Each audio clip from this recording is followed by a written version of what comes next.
Hey, welcome everybody. Welcome to week 18 and congratulations to all you fantasy champions. This is Fantasy Football Today presented by BetMGM, the sportsbook born in Vegas. And I was just thinking about one of the players that I feel like as a show, we were super high on during the draft season. And I really think it was T. Higgins. We talked about it a lot. Amazing value. He was like a round 5 pick. And I hope he carried you all to victory. And I know we had a pretty good year here on FFT. Anyway, I am on cloud 10 today. I have skipped cloud 9. I've gone right to cloud 10.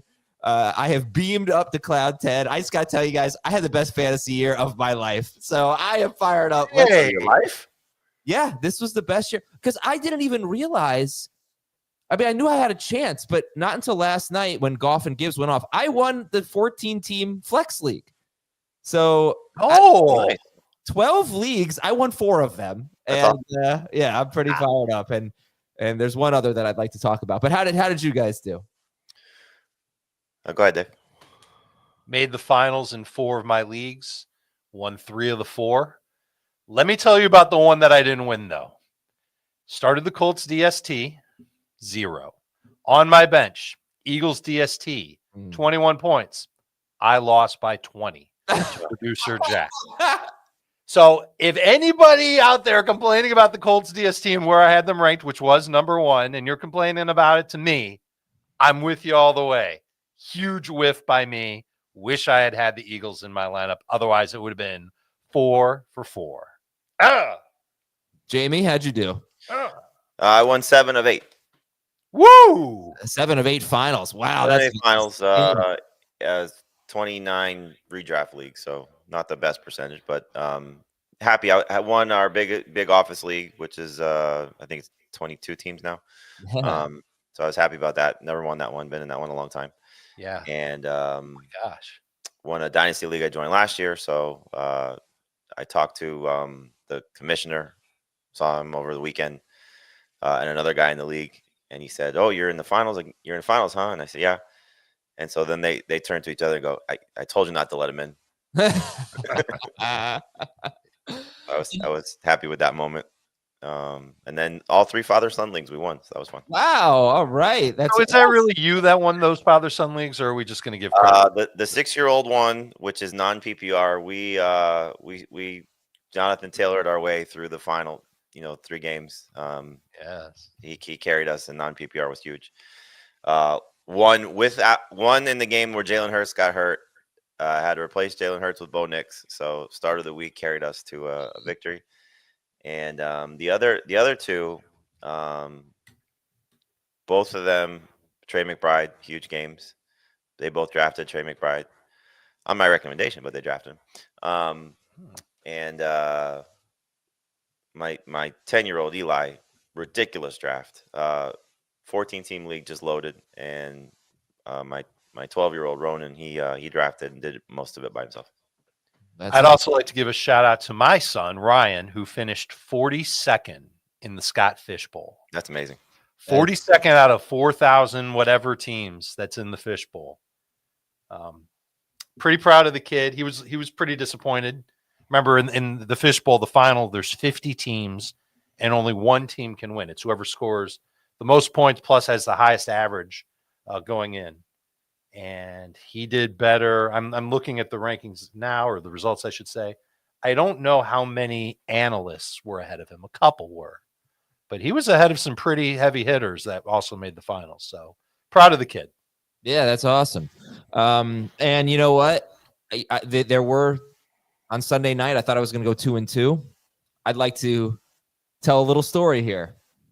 Is going up against Heath in the podcast league. Heath, who changed his logo, his avatar in the podcast league to the final score of him whooping me in the championship 2 or 3 years ago.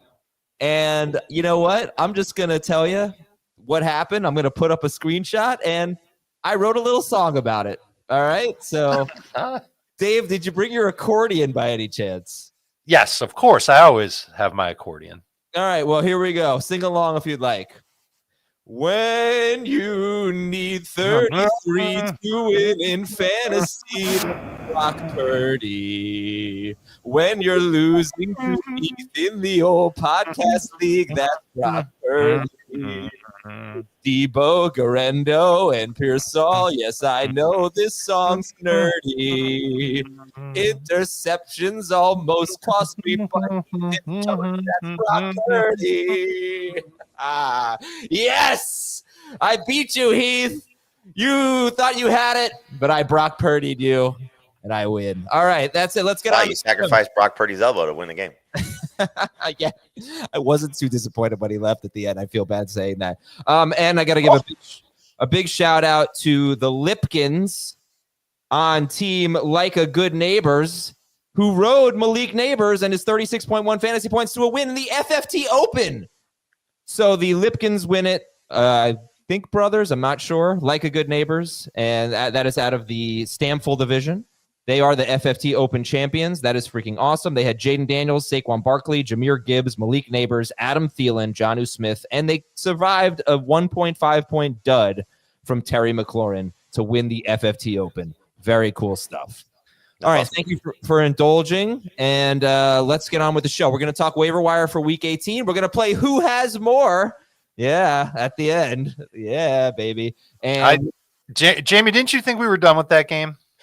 I was just hoping, but yeah, sure. Shannon with the win. Yeah, we got some winners here in the chat, and we're displaying your comments. But all right, and we're gonna really look at Doug. Big story today is who's playing, right? Who's playing in Week 18? So the Bills, Josh Allen is going to start, and the Bills starters are probably not going to be in very long, especially Josh Allen. So don't start him. They did the same thing in 2019, by the way. Every playoff spot has been determined, not necessarily the seed, but every playoff spot has been determined except for one. It's either going to be the Broncos if they beat the Chiefs, the Dolphins if they beat the Jets and the Broncos lose, or the Bengals if they win against the Steelers on the road and the Broncos and Dolphins lose. So that's the only spot up for grabs, but seeds are up for grabs. The big game, of course, is Sunday night. Detroit hosting Minnesota for the 1 seed and the NFC North title. So don't start Josh Allen. The Steelers could be eliminated from the division if the Ravens win earlier in the day on Saturday, which they almost certainly will do against Cleveland. So the Steelers could have pretty much nothing to play for except for a seed. The Patriots have... Well, hold on. Stop right there. Mike Tomlin already said the starters are playing. He wants to try and get the offense functional and moving in the right direction after 3 weeks of no direction. Yeah. So I would expect to see the starters for Pittsburgh play at least 3 quarters. And then that outcome for the Steelers could determine what the Chargers do. Okay, how is that? If the Chargers win, and they want to, depending on how they approach it, they can get the 5 seed. And the 5 seed you want, because the 5 seed is going to be facing the Texans. If the Steelers win, then the Chargers, I believe, are locked into the 6 seed. Okay. And the Chargers play on Sunday, whereas then the Chargers have nothing to play for. The AFC North games are on Saturday. All right. So I was going to say Pittsburgh, they're going to play their starters. We don't know if they're going to play for the full game. We don't know about the Patriots. They have the number 1 pick right now. They're facing the Bills. They could win that game.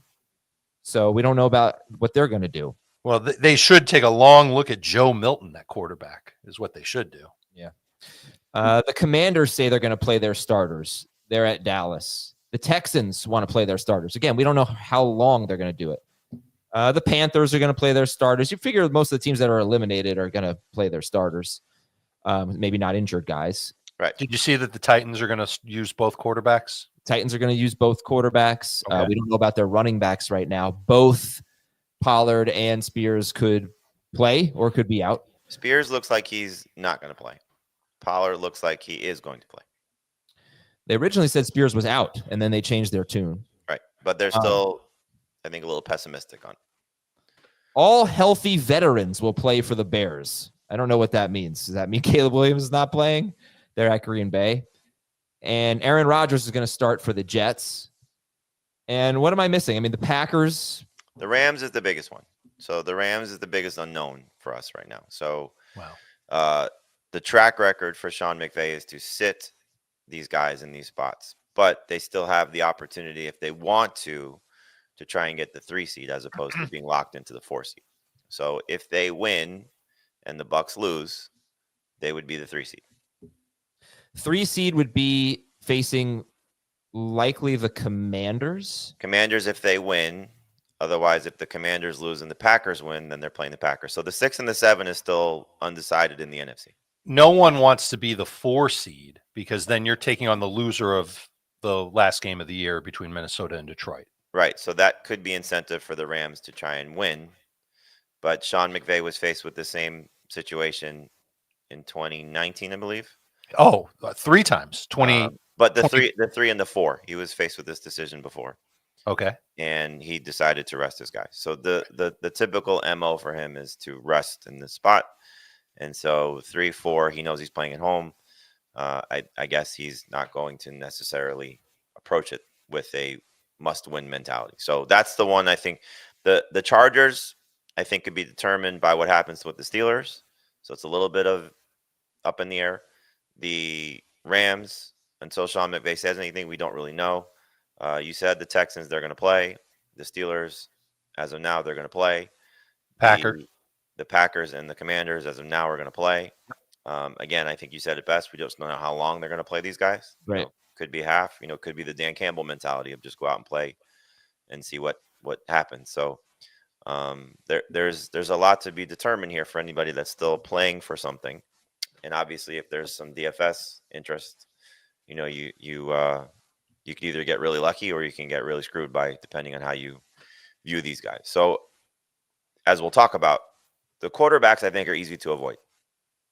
In terms of the backups. Like, you don't need to play Carson Wentz. You don't need to play Mitch Trubisky. You don't need to play Jimmy Garoppolo if you don't want to.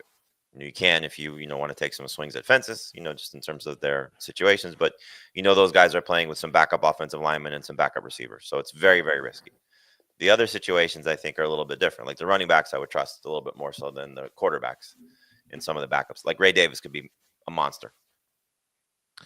And yeah, we didn't mention, but Baltimore, this is the good news. If you have Lamar Jackson, if you have any Ravens, they are the first game of the week. And if they win the division. So you are going to get your Ravens. Now they may get have a lot of teams. I mean, you're going to get, yeah, you're going to get the Ravens, you're going to get the Bengals, you're going to get the Broncos, you're going to get the Dolphins, hopefully Tua plays.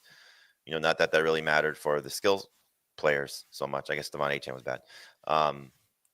But you're going to get, most of the AFC teams are there are a lot of AFC teams playing because of the 3 teams competing for the 7th spot. And it sounds like most of the playoff teams in the NFC are playing, aside from, again, the Rams.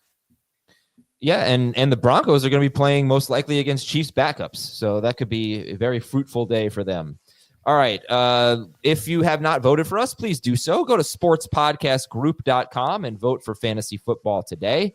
Go to sportspodcastgroup.com, click vote now, and then you'll find Fantasy Football Today in the best fantasy betting and gaming podcast category. Also, go to the Fantasy Football Today new fan shop powered by ShopSense. This is a great time to do it, right? Because you can get your trophies, your T-shirts for your fantasy champions or your fantasy losers in your league. It's shop.cbssports.com/fantasy. Shop.cbssports.com/fantasy. You can also check the link in the episode description. And there's trophies, T-shirts, all the gear to make your league unforgettable. Shop.cbssports.com/fantasy. Here are your news and notes. Anthony Richardson was experiencing back spasms last week. That's why he missed the game. Whoever's at quarterback for the Colts will be facing the Jaguars, which is usually a pretty good matchup. Kenny Pickett's got the ribs injury. The Eagles have nothing to play for. So are we expecting Pickett to be the quarterback, or could they go with that third stringer? As of now, Pickett, but it could be Tanner McKee. Yeah. Derek Carr has a chance to play. We'll have to see later in the week. Brock Purdy hurt his hand, so he may not play this week against the Cardinals. Dealing with, quote, nerve stuff, right. According to Kyle Shanahan. And Shanahan said after the game that his status is very much up in the air. So I would expect we'll see a backup quarterback to San Francisco. Baby, let's go. Revenge game. I do think he also said after the game that Dobbs was the backup last night because they wanted to potentially use his mobility. So I don't know if that was an excuse and Dobbs really is the backup, or if that was just a one-off and Brandon Allen's going to be the quarterback. Who the hell knows? But once they make it clear whoever that quarterback is. Pretty interesting DFS play. Tua is questionable at the Jets, and the Titans are going to start both of their guys. And Zach Jackson of The Athletic reported that Deshaun Watson is unlikely to play a meaningful down for the Cleveland Browns again. Well, they can thank the Giants. They now have a chance to draft a top 2 quarterback. Running back news, James Conner is going to be questionable. Trey Benson also. That's definitely one to watch there, as the 49ers are struggling against the run lately. Chase Brown has not been ruled out. Seems a little unlikely with the what was reported as maybe a high ankle sprain, but he hasn't been ruled out at Pittsburgh on Saturday. Could be Khalil Herbert, though. I mentioned both Titans running backs are going to be questionable. Amir Abdullah, Jamie, had him in your waiver column. I haven't seen an update on the foot. Have you seen anything on Abdullah against the Chargers this week? He is not listed on our injury report. He was talking to the media after the game. So at this point, I'm assuming he's going to play. Aaron Jones has a good chance to play at Detroit. Kendry Miller's in the concussion protocol, and Justice Hill will play for the Ravens. Wide receiver Mike McDaniel is optimistic about Jalen Waddle playing this week at the Jets, and Chris Olave has a chance to play this week. And that's pretty much it for the news and notes. If you have not signed up for BetMGM yet, that's time. Let's do it, man. Got one more week of the regular season, then the playoffs, and obviously a lot of other sports going on. So if you haven't signed up for BetMGM, just use the bonus code FANTASY, and you're going to get up to a $1,500 first bet offer on your first wager with BetMGM. Download the BetMGM app, sign up using the bonus code FANTASY, deposit at least $10, and place your first wager on any game, and you'll receive up to $1,500 in bonus bets if your bet loses. Just make sure you use the bonus code FANTASY when you sign up. All right, the quarterbacks to get on the waiver wire. Jamie, who are the best ones we're looking at this week? Josh Dobbs would be number 1, just with the opportunity to start against the Cardinals and what he was able to do, as Dave mentioned, as a member of the Cardinals last year and as a member of the Vikings. So he played in 13 games. He scored 18.9 fantasy points in 7 of the 13 appearances that he had. So we know he's going to do a lot with his legs. He scored a rushing touchdown when he came on for the Lions last night. So he has borderline top 12 upside for me, especially with the guys who are sitting this week. Joe Flacco would be number 2 if he starts in place of Anthony Richardson again. Had over 30 fantasy points against the Jaguars in their first meeting. And Jacksonville, number 2 in most fantasy points allowed to opposing quarterbacks. Number 3 currently is Michael Penix, but you can make a case for Bryce Young. But Penix just gets such a great matchup against the Panthers, and it's a must-win game for the Falcons. So I like the upside for Penix a little bit more than Young. Young is safer, though. 20 or more fantasy points in 3 of his last 5 games. All right, so the top 3 were Josh Dobbs at Arizona, Joe Flacco against the Jaguars, and Michael Penix Jr. against the Panthers, with Bryce Young in there as well at Atlanta. Another good matchup. How about Drew Lock against the Eagles backups? I don't know if it's going to be the Eagles backups, and I'm not chasing Drew Lock's points against the Colts. So I don't even have Drew Lock ranked in my top 24. I mean, I'm only doing that because I figured the Eagles, if they play their starters, it's not going to be for long. And the Eagles have nothing to play for except a Saquon Barkley rushing record. We don't know if he's going to play. That's a big storyline going into Week 18. Would you like a little bit of history? Criminal if they didn't let him go break it. I agree, unless he says, nah, it's fine, I don't want it. And then the team just moves forward that way. Because remember, when he played the Giants earlier this year, he had a chance to get some sort of record against them. It would have been his biggest rushing game of his career, I think. And he's like, right. And he told the coaches, don't worry about it. You know, he's saying all the right things. He's certainly saying all the right things. AJ Brown said he would love to be on the field for him while he breaks it, so he can look back and say, I helped my teammate get that record. You know, I mean, given how the Giants' run defense has been at times this season and how Barkley should be able to run against them with that offensive line, it would be a surprise if he didn't take him maybe a little bit more than half to get it, if he's going to get as much work as he did. And the fact that they gave him, I know it was to get him to 2,000 yards, but to give him 31 carries in a blowout victory against the Cowboys last week, like, why would you not just give him the chance to break it? And in Devontae Smith's rookie year, the Eagles had a meaningless Week 18 game. Smith went out there. He only needed to catch like 4 passes for a low number of yardage to break Deshaun Jackson's franchise rookie records. And Sirianni let him do it. And then once he broke the records, whoop, he was out of the game. So there's precedence here where the Eagles have let players play to get records in a meaningless game. he needs 101 yards, Saquon Barkley. So I know that he could do that, but I don't know that he can do that in a half. That's a lot, but we'll see. All right, so back to the quarterbacks here. Jonathan Taylor against the Titans had 88 yards in the first quarter, so it's not like it's crazy. No, it's not crazy, but it's also not crazy to think that he won't rush for 101 yards in the first half. All right, so back to the quarterbacks here. Again, it's Dobbs at Arizona, Flacco against the Jaguars, Penix against the Panthers, Bryce Young at Atlanta. Drake May's a little risky, but if he does start and finish, he's going to be facing Buffalo backups. Kenny Pickett could probably torch the Giants. Tyler Huntley had a good game, but that's tough to trust. You don't like Drew Lock. Then there's guys that maybe like Aaron Rodgers. I think we're probably done with him at this point. I mean, after what happened last week, it wouldn't be surprising, especially with what he said, that he took himself out of the game. Like, if they're behind, does he just say, let Tyrod finish it out? He probably wants that 500th touchdown, but I'm sure he does. I'm sure he also doesn't want to be booed out of his own stadium for what might be his last game with the Jets. I don't get the sense that he cares. Yeah. 500. How do you feel about like Caleb Williams and Russell Wilson and Geno Smith, Anthony Richardson, the shallow league guys? Who are the guys you said? Caleb Williams and who else? Caleb Williams, Russell Wilson against the Bengals, Geno Smith at the Rams, Anthony Richardson against the Jaguars if he starts. So Richardson, I would like a lot if he starts. I like Russell Wilson against the Bengals a lot, given the matchup and the fact that they're going to play. He scored over 30 fantasy points against them the last time. And Geno, I think, has some pretty big incentives to reach if he puts up some numbers here.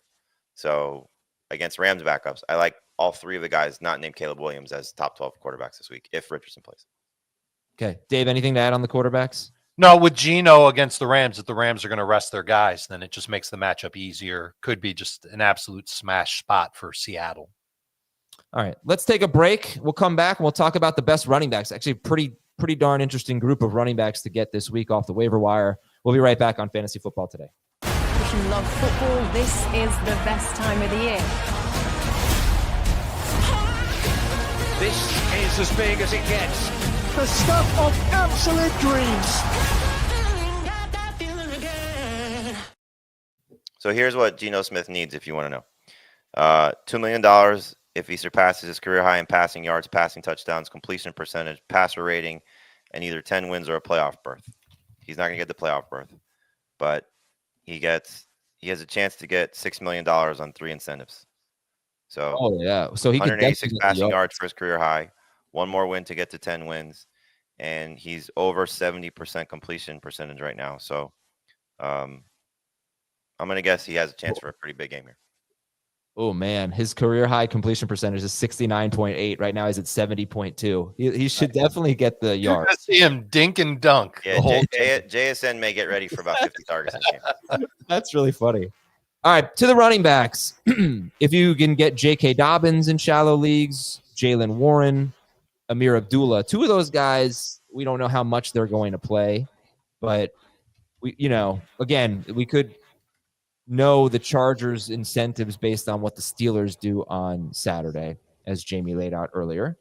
But Abdullah against the Chargers could be good, and he's 70% rostered. But the guys who haven't been picked up recently, maybe Ray Davis and Ty Johnson.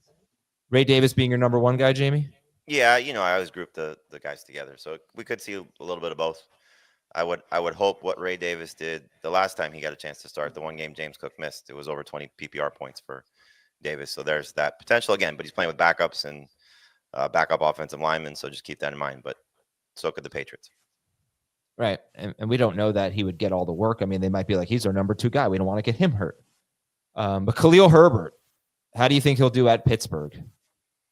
And he didn't look bad when he came on at the end for the Bengals. And we know this spot has been fairly successful for running backs. I would go back to probably look at what Zach Moss was doing as opposed to what Chase Brown is doing, because I don't think Khalil Herbert's as explosive. So you are talking about maybe a low-end number 2 running back. But, when we start to get into who's missing and offense that you play for and all those things, like Khalil Herbert, sort of pushes his way near the top. And then the third kind of replacement running back this week is Michael Carter, or you could throw Trey Benson in there. So Dave, Jamie goes Ray Davis, Khalil Herbert, Michael Carter / Trey Benson. How do you see those 3 backfields? I'd go Herbert first. I know that there's a chance that Chase Brown could play, but if he's diagnosed with a high ankle sprain, I'd be shocked if he plays. And if he does play, he'd probably split reps anyway. This doesn't sound like the Steelers. They've allowed 17 or more PPR points to 9 of the past 13 to a running back in 9 of the past 13 games. Chiefs had a rush touchdown last week, but they were splitting so much. There wasn't one player that really had a shot to get 17 plus PPR points. I would imagine that Khalil Herbert would have a very good opportunity. And again, if the Ravens win earlier in the day, what Mike Tomlin talked about was getting the offense going. The defense needs to get going too, but he could pull starters in the second half if he wanted to. And the Bengals can just go and use Khalil Herbert to wind down the season. Could end up having a very good day. So I would take him first. And I think I would take Michael Carter second. I'd be shocked if James Conner played after he left each of the past 2 games. Why play in a meaningless game? I know players play, but it just doesn't make sense for a guy that old to go and play without anything on the line. Just start resting up for next year. Yeah. Davis would be third. Okay. Other and guys. I'll give you one more name. Like if we think the Rams are going to sit their guys, Blake Corum is going to get a huge opportunity. And that's somebody who could end up being pretty potentially good. And again, these are Ray Davis and Corum especially. We don't know how much they're going to play. We think there will be an opportunity for these rookies to play. They're probably better guys to throw a dart on in a GPP rather than in a Week 18 championship game. Yeah, I'm pretty intrigued by Jaleel McLaughlin, who's next on Jamie's list after those 3 replacement situations in Buffalo, Cincinnati, and Arizona. You heard a different order for Dave, but Jaleel McLaughlin against what we expect would be Chiefs backups. Antonio Gibson against Bills backups. Yeah, it's just a question of who's going to be the starter there for the Patriots. Or who's going to get the majority of touches. Starters should not matter at this point after what happened last week. But who's going to be the lead running back? Did Gibson do enough, and has Stevenson put himself in the doghouse enough that he's done as the lead guy? So right now I still have Stevenson ranked ahead of Gibson, but they're back to back as flexes. If we find out Gibson's going to be the lead running back, then he'll be a borderline number 2 running back for me. Someone's asking about the NFC South, and basically the Bucs are in with a win, and the Falcons are in with a win and a Bucs loss. So they're technically alive. Yeah, and Tampa is playing New Orleans at home, and Atlanta is playing Carolina at home. So it looks good for Tampa Bay. And then that overtime game, Atlanta had everything in their grasp because they had controlled their own destiny if they had beaten the Commanders, and they kind of let that one slip away. Other running backs could look at Clyde Edwards-Helaire. He's the Saints running back now. He's at Tampa Bay. Not a good matchup. Bucs have been dominant against the run lately. Carson Steele and Samaje Perine for the Chiefs.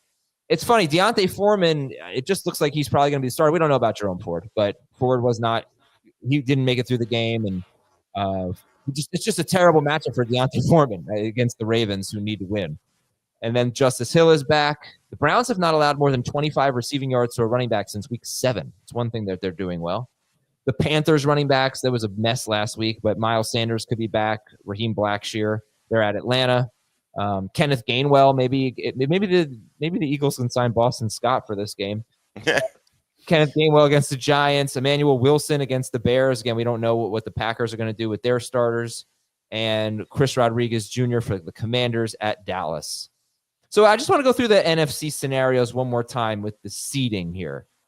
So the Packers are the 7, but they could be the 6, right? Mm-hmm. Okay.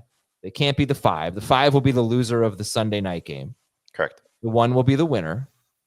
The 2 seed is the Eagles, no matter what happens Sunday.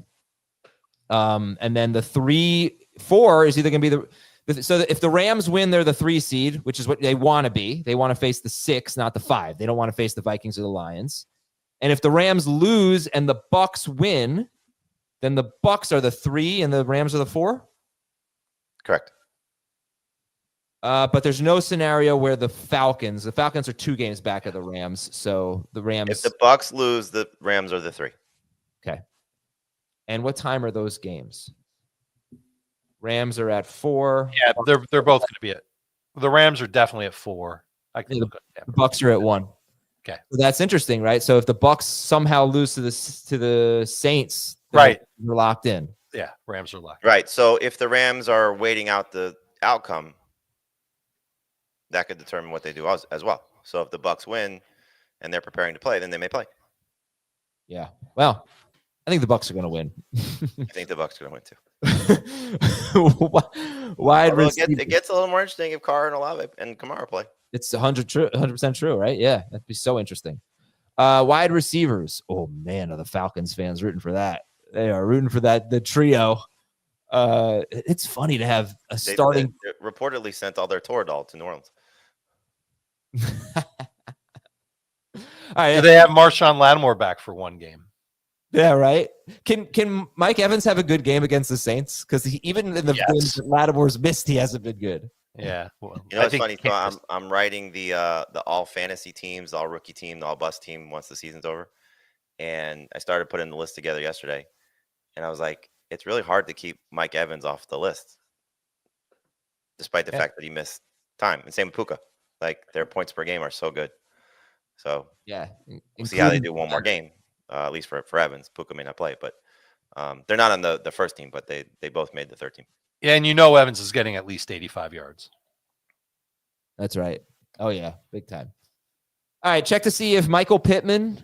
I'm going to throw Josh Downs in there. I know he had a bad week, but I think he's rostered in too many leagues, though. Okay, I thought he was rostered in about the same amount of leagues as Michael Pittman. This is the shallow league talk. Where's Pierce at on this list? I didn't put Pierce on the list. I should have. Yeah, he belongs. Just for fun, would you rather have Downs or Pittman this week? Pittman. I might rather have Pierce too. Joe Flacco is in full-blown YOLO mode. And it's part of the reason why he had the turnovers that he had against the Giants. He's just chucking up balls deep to the wide receivers downfield. That sounded a little funny. Sorry about that. But he's letting his big guys go up and catch 50-50 balls. And with Pittman and Pierce, those are like 55-45, 60-40. And then he also had good accuracy on slants and outs and stuff like that. So not the most consistent game for Joe Flacco, obviously, but he's willing to air it out. Yeah. Jalen McMillan would be the prize here. If you could, how is he still going to be on a waiver wire? He's probably not, but he's 71% rostered. And Romeo Doubs had 11 targets last week with Christian Watson out at Minnesota. But again, we don't know what the Packers are going to do. So the guys who are rostered in fewer than 65% of leagues, Chris Olave has Tampa Bay on the road. Olamide Zaccheaus, 2 straight games with 23.3 to 24 PPR fantasy points. He's at Dallas. Again, don't know what they're going to do. Marvin Mims at Kansas City. They need to play. He will definitely be playing. And that's really, I mean, those are the exciting ones, I guess. You got like Rashad Bateman, Dontavian Wicks, Ricky Pearsall, Jalen Naylor. Wan'Dale Robinson's actually pretty interesting, because I do think the Eagles are not going to have their starters in for the entire game. Brandon Cooks, Xavier Leggett. But let's talk about the top ones, Jamie. Olave, Zaccheaus, Mims. Thoughts? I mean, obviously, Olave's got the most potential, most upside if he plays, especially if Carr does return. So it's a matter of, how much you want to trust him coming back from the concussion. But you would expect him to be throwing a lot, and he would be my favorite in terms of upside. Zaccheaus clearly has, stepped into the Noah Brown role and done much better than Noah Brown with what he's done the last 2 games. You hope it's not just the revenge game factor and they weren't giving him targets, because clearly they needed to win those 2 games, and he was a big part of it. And my gosh, Jane Daniels was leaning on him early in that game. Should have had another touchdown. It's funny when he had the touchdown that was taken back from a holding call. I actually texted you, Adam, when I walked out of the room. I didn't realize it was holding call, when I was like, oh, another game, good game for Zaccheaus. And I walked back in, I was like, why is the score change? I was like, oh, holding. But yeah, he's been fantastic. I think, you just look at some of the opportunities for these guys and what they're looking at. Mims is a little tougher to trust, but just coming off the game that he had, like, how do you put that back in the box after what he did, catching all of his targets and Bo Nix leaning on him, and they're giving him some opportunities in the backfield too. Whether that continues or not remains to be seen. And as Dave said, Alec Pierce should be in this group too, just based on what his downfield plays can be. And even for Richardson, this has been sort of Richardson's guy as well, in terms of, looking for him and the matchup against Jacksonville. So, enticing, especially if they decide to throw the ball a lot. I wouldn't be as excited in Pierce. Sorry, Adam. I wouldn't be as excited in Pierce if Richardson plays. This is a Flacco thing. No, I would agree, but it's still a great matchup. And, this is what Richardson does. It's a lot of, when he's throwing, he's taking shots. And they may allow him to do even more of that. Shots. Yeah, shot. Yeah. All right. Any other thoughts, Dave? Olave, Zacchaeus, Mims, Bateman, Wicks, Pearsall, Naylor, Alec Pierce, Wandale Robinson. Oh, the Cowboys receivers. I think I skipped them. Yeah, Brandon Cooks is interesting. I believe he had 8 targets on Sunday, so that's not bad. He's probably the best Dallas wide receiver that you could start. If the Rams rest their guys, this is going to be, again, more GPP focused than anything else, but Jordan Whittington could take over in the slot for Cooper Kupp. I think he might be the future of the slot for LA. So not only a guy you could stash in keeper leagues, dynasty leagues, all that stuff, but someone who could be fairly useful. I would still start guys like Pierce, Mims, Zacchaeus way ahead of Whittington, but just another guy. He and Tutu Atwell might be the best options for the Rams as far as the passing game goes if they rest guys. And Garoppolo might start, and Garoppolo might view this as an opportunity to showcase himself. Can try and do what Darnold did last year. He's going to be the Giants. Maybe end up as a starter somewhere. He's going to be the Giants quarterback next year. It's inevitable. I don't want to gloss over Jalen Naylor just because what we saw last night was the third receiver for the 49ers having a big day in Ricky Pearsall. And we know the secondary is an absolute joke right now for the Lions. So with how this game could go, and you just saw what a game plan was to try and take away, which didn't work in the entire game, to try and make things tough on Justin Jefferson and Jordan Addison. And Sam Darnold was not afraid to go to Naylor. So in a game that's expected to be north of 50 points, all Minnesota's guys are at play here. Schaefer, can you come on the show? Can we get a little Schaefer here? A little Minnesota Schaefer? Who do you think's going to win? Unmute yourself. There you go. Oh, the Vikings are going to win. Oh, I agree. Oh! I agree. If the spread was like 4.5, I would say the Lions, but it's too close of a spread. Vikings are going to take it. What is the spread? 2.5. Who? The Lions or the? Yeah, Lions. Oh wow, that is exciting. I definitely underestimated the Vikings. They are better than I thought. They are legit. They are really good. This is the game where Darnold, if he Darnolds, it's gonna happen. I don't think he's gonna Darnold. I don't think he is either. But if it's gonna happen, this is the game because like He almost now Darnold last week. everything is. I mean, he had a bad throw. He nearly cost the game.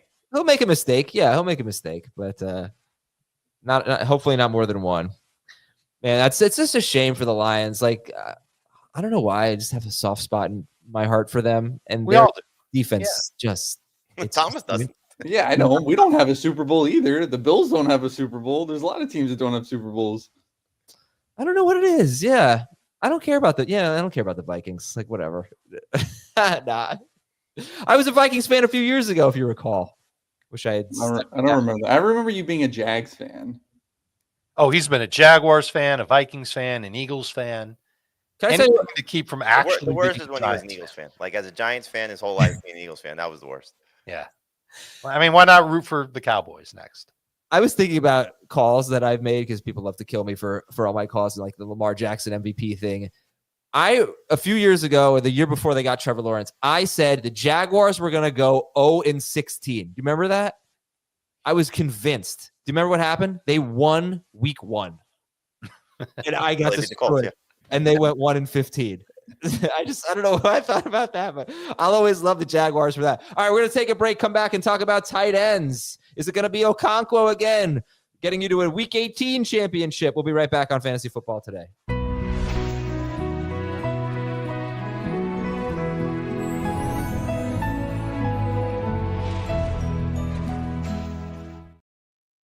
And we're on the 18th green here for our tight ends in Fantasy Football Today.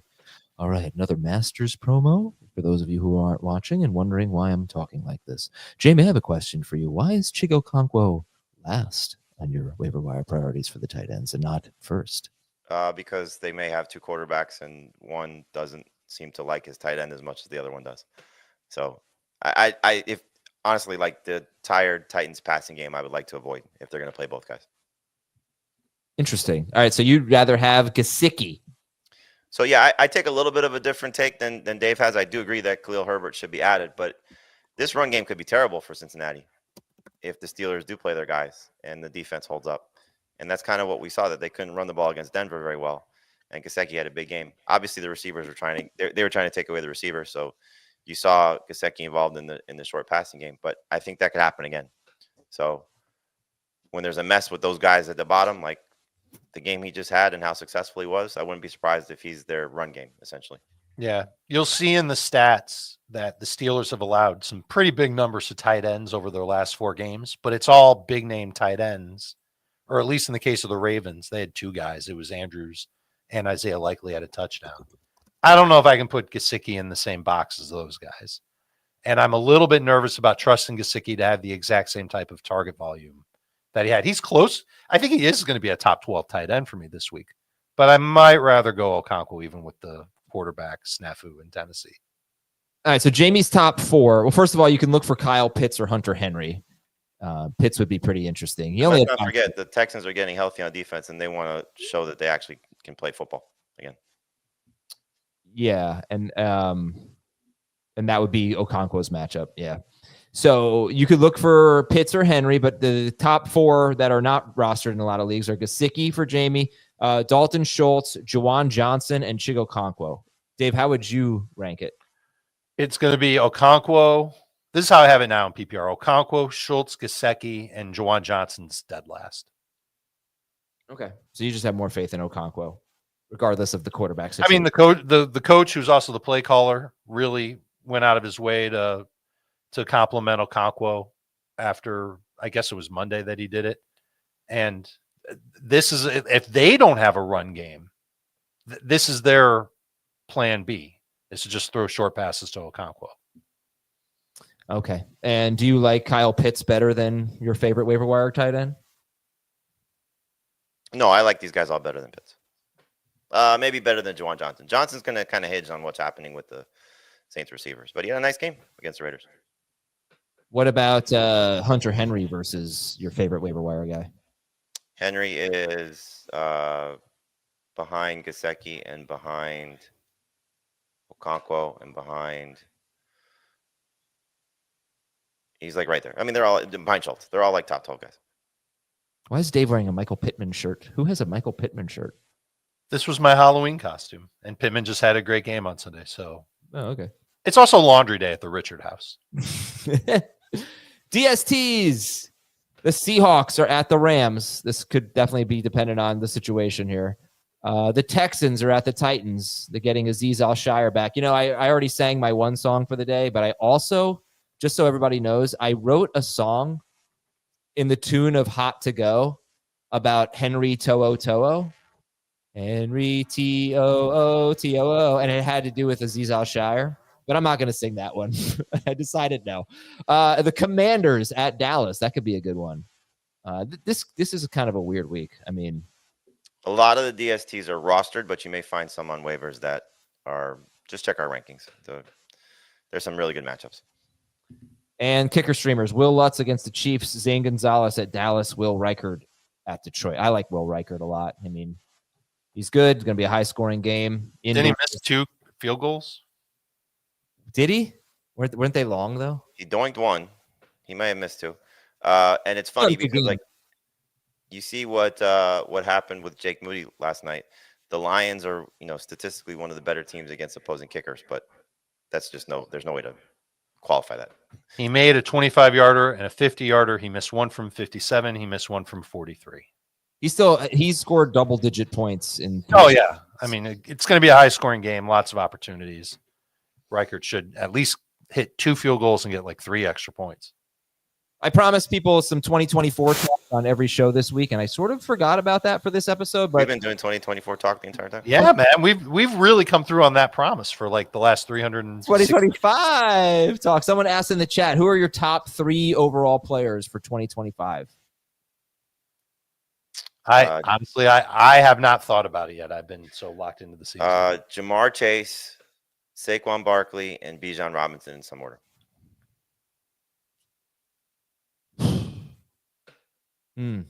Interesting.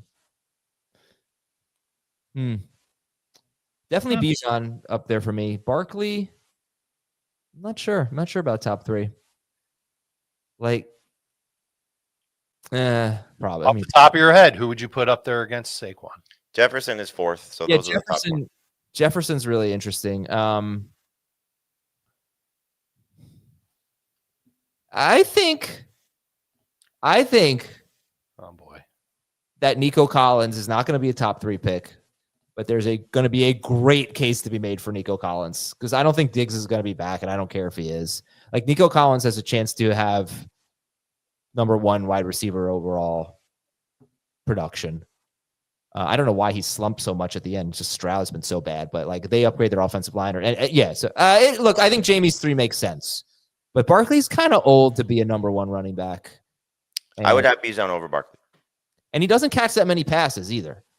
So it's like, I know he had an amazing year, but he's definitely top 5. I don't know if he's top 3. Chase is also interesting because he never has been able to do this with Higgins on the field. But I don't see how you can deny it. Well, Higgins may be gone. Yeah, if Higgins Really, is gone, the concern is Chase going to have a contract situation that we're bothered by this? Right. And then he's holding out and he's not in training camp. And it's kind of like the CeeDee Lamb situation all over again. Might you be interested in a list of the 9 players, non-quarterbacks, that average 19 plus PPR points per game to help you figure out who should be top 3, top 5? 9 who? Non-quarterback? 9 players that averaged at least 19. Well, two you could throw out. Puka's not going to be one, and Kamara's not going to be one. Puka isn't on the list, and neither is Kamara. So here They are both the 9. averaged over 19 points. They did not. They were very close. Amon-Ra St. Brown, who's going to be a first rounder, but probably not top 3. Derrick Henry, not going to be a first rounder, not going to be top 3. Jefferson, definitely in the conversation. T. Higgins, definitely not, because who the hell knows where he's going to play. Bijan definitely is. Godwin, definitely not. Jahmyr Gibbs. Yeah. Adam, you're going to make your same case for him like you did last year, that he's going to share too much and then he can't possibly do it. And I think it's important to look at what his average is. His average with David Montgomery isn't going to be 19.8. That's what he's at right now. And then the other 2 are Saquon and Chase. So I think a top 3, some order of Chase, Bijan, Saquon is probably going to be where we settle. In full PPR, I think it's justifiable to go with Justin Jefferson. And honestly, I mean, I think people will come around to the idea of Nico Collins. It's going to sound crazy at first, but to put him ahead of Saquon Barkley, because how many does Barkley have? 40 catches? He has 43 targets and 33 receptions. Yeah, that's not. I mean, 43 targets it's not enough. It's not enough. You've got to have like a special year to be that good, and he is having it. But I don't know that he'll have it again when he's going to be with 28. 28's not that old. I mean, maybe I should just get over that. Well, it's also going to depend on how far of a playoff run they have, because then it's just additional touches for him, you know, coming off the year that he's having with 345, which is, you know, pretty close to the number that we hate. So we'll see how many touches he has. Yeah, Mr. Popinski says 8chan's going to be a fun discussion. Does he enter this conversation? No. He should. No, he's not in the top 3. No, not top 3, but he's a first rounder. And Jahmyr with Montgomery this year, it's 14 weeks, 13 games, 18.2. In terms of Jefferson, I mean, clearly the quarterback situation is going to determine it, because if they move on from Darnold and it's McCarthy, he's not going to pass Chase and be the top receiver. No. Okay. Honestly, receiver, I mean, you could see so many guys finishing as wide receiver 1 next year, including Brian Thomas Jr. It's probably going to be hard for him to be 1, but so good. Malik Neighbors, Puka. Why couldn't Puka? Why not Puka Nacua? There's no reason, especially if Kupp's not back, and Kupp looks like nothing right now. I don't know why Puka Nacua can't be a top 3 pick. I think he could. He certainly can. I mean, again, you know, if it's going to be wide receiver heavy, I think the thing that we're going to see is that all these running backs did so well this year that we're going to get a little bit of a pushback toward that position. And, you know, one thing that we've had some discussions during the year, I know talking to Robert Turbin about it, for example, you've seen more bell cow running backs this year, you know, and that's been awesome. You know, we haven't seen as many two back situations, tandem situations where the second guy has been taking as much work from the first guy. I mean, you know, we've been really lucky with that. So will that continue? You know, if that's the trend that the NFL is moving toward, you know, and so I don't see, you know, the way that defenses are playing where they're taking away big plays from all these, you know, passing games, that's why we've seen a shift toward running backs. And the fact that the free agent class was as successful as it was. I mean, Joe Mixon was having a monster season before he tailed off toward the end. You know, just in terms of his production. Kamara was having a monster season before he tailed off, in terms of how he's operating. Not that he changed teams, I shouldn't. Right. But Josh Derrick Jacobs Henry and still having Saquon a Barkley monster and Josh Jacobs and all these guys that signed contracts and all delivered. Really, the only one that didn't was DeAndre Swift. Like in terms of the high end guys, Zach Moss was Zach Moss, but in terms of like the guys that signed, somewhat big deals, they all were successful. Back to Nakua when he came back in week 8 through the rest of the season, and this includes week 9. Remember, he did not play either. I think he got hurt in week 9, and then he got back. ejected. Huh? He got ejected. Oh, that's right. He got ejected from week 9. Including that game, he averaged 19.8 PPR points per game. Absolutely in the conversation to be a top 5 pick. Yeah. Sorry, I'm just doing a little bit of math. Oh, wow. Jamar Chase averaged 27.4 fantasy points per game in his last 8 games. That's basically what CeeDee Lamb did down in that big stretch last year. And Chase Brown averaged 20.6 fantasy points per game in those 8 games. That was the start of the Chase Brown era. That was after the Zach Moss injury. All right. Some of those games were without T. Higgins, too. I don't know if any of them were without T. Higgins. How many? The last 8 games? Yeah. How many did he miss? Starting with Las Vegas. He missed 2 of them. First 2. And Chase had a 55-point game in one of them. Okay, let's play to finish off our Tuesday show. Who has more? All right. I haven't seen Who Has More. We've been playing it on CBS Sports Network on every Tuesday. I asked Dave and Jamie a question. They give me an answer. So, who has more fantasy points per game in full PPR this year? Justin Jefferson or T. Higgins? T. Higgins. Points per game? Uh-huh. Jefferson. It is T. Higgins by 0.2 fantasy points per game. Oh, I was just looking at that when I was going over the players that had at least 19 PPR points per game. So that was a layup for me. Thank you, host Acer. You're welcome. And in my my home league, my softball league last night, the Jahmyr Gibbs touchdown with about 2.5 minutes left gave one of my friends a win by 0.12 fantasy points. He needed every yard. There is so much of that going around this year. It's crazy. Something similar to one of my buddies. He texted me and goes, I just lost on that. Oh, yeah, it was brutal. I think I may have won the Flex League on that. Right? Maybe not, but close. Touchdowns. Who has more touchdowns? Jamar Chase or the New England Patriots? I'll take Chase. Yeah, I'll say the Patriots. It is the Patriots, 17-16. Jamar Chase does have more touchdowns than the New York Giants, though, 16-14. Who has more fantasy points per game in 6-point per passing touchdown leagues in the fantasy playoffs the last 3 weeks? Jaden Daniels or Jared Goff? Who was the number 1 quarterback? Ooh. Daniels. I will say Goff. Dave is on fire. He's up 3-0. It is Jared Goff, 38.1 to 36.6. Who has more PPR fantasy points per game in the fantasy playoffs? Brian Thomas Jr. or Malik Neighbors? I'll say Brian Thomas Jr. I'll say Neighbors. It is Brian Thomas Jr. Dave with a sweep. Dave's already locked this up. 4-0. Brian Thomas Jr. was the number 1 wide receiver in fantasy during the playoffs. He was followed by T. Higgins, Mike Evans, Amon-Ra St. Brown, and Malik Neighbors. Is he a first rounder? I think so. I think so too. Again, got to see who the coach is. Who has more? It's who we think it's going to be. I'm going to be very excited about. I don't think it will be Ben Johnson if Trent Baalke's still there. Then fire Trent Baalke and let's bring on Ben Johnson. Who has more PPR fantasy points per game in the fantasy playoffs? Amir Abdullah or Saquon Barkley? No. I'll say Barkley. I honestly, this isn't just to, do a bit. I'm taking Abdullah. It is Amir Abdullah by 0.5 point. 18. I really thought it would. 18.4. It's unbelievable. Who has more total touchdowns this season? Lamar Jackson, Josh Allen, or Joe Burrow? Burrow. Yeah, I think it's Burrow. It is Joe Burrow. 44 for Burrow, 43 for Jackson, 40 for Allen. And there's another quarterback who actually has more than Allen. More touchdowns than Allen? Yeah. Is it Goff? No, Baker. Baker Mayfield has 42 touchdowns this year. Unbelievable. Who has more championships? Joe Montana or Tony Kukoc? Hold on, wait. Are you including any like European League championships? Just American. This is strictly NBA championships versus for NFL, Cookie. Montana. Don't they have the same? They do not have the same. Oh, then it's Montana. I think it's Montana. It's Montana 4-3. Good job, guys.